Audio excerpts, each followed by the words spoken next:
attack Fox. Fox is the source of so much disruption in America, says President Obama.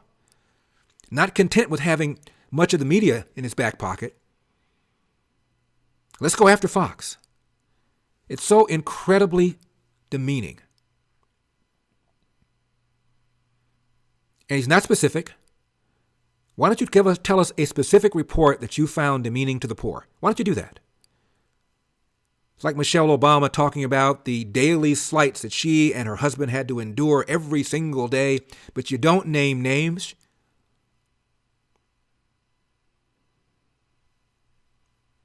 Jay Rockefeller, the retiring senator from West Virginia, is now retired. One of the reasons he said he's getting out is because of the racial insensitivity of those across the aisle, but didn't name a name. How does that advance the cause of liberalism when you're bitching, moaning, and whining about all the racists that are in Washington, D.C., lawmakers, but you won't tell us who they are?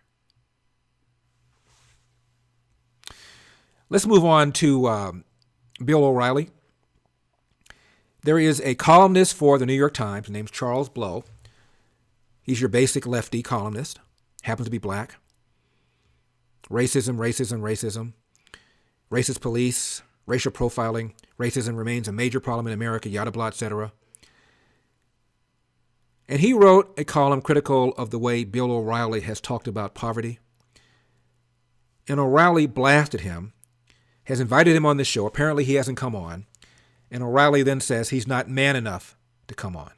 Now, is that racist for calling out a black guy? I'm just trying to figure out. And Bill O'Reilly, thanks for watching us tonight. Poverty, President Obama, and Fox News. That is the subject of this evening's Talking Points memo. Earlier this week, the president created some controversy by saying this. I think the effort to suggest that the poor are sponges, leeches, don't want to work, are lazy, are undeserving, got traction. If you watch Fox News on a regular basis, it is a constant menu. They will find like folks who make me mad. Now, some objected to the president singling out Fox News.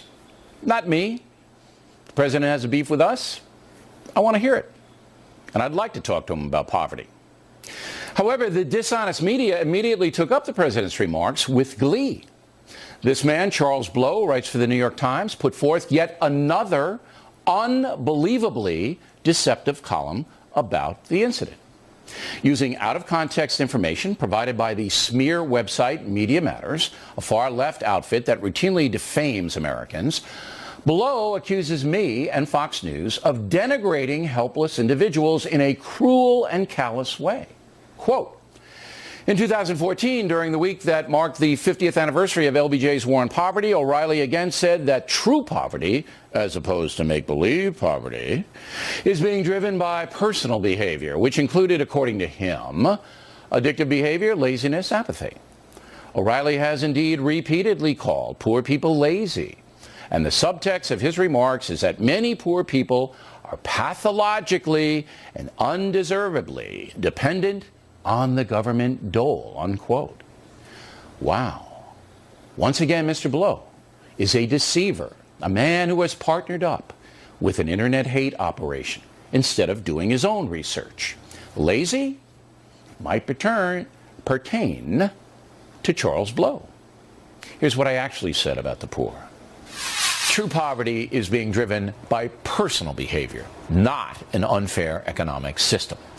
In 1963, just 6% of American babies were born out of wedlock. Now, 41% are, and that includes 72% of African American babies.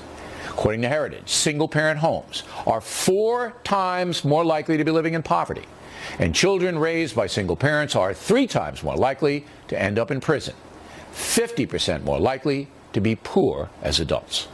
So maybe we should have a war against chaotic, irresponsible parents. Addictive behavior, laziness, apathy will all override social justice programs. Every child on this planet can learn, but parents must drive the process by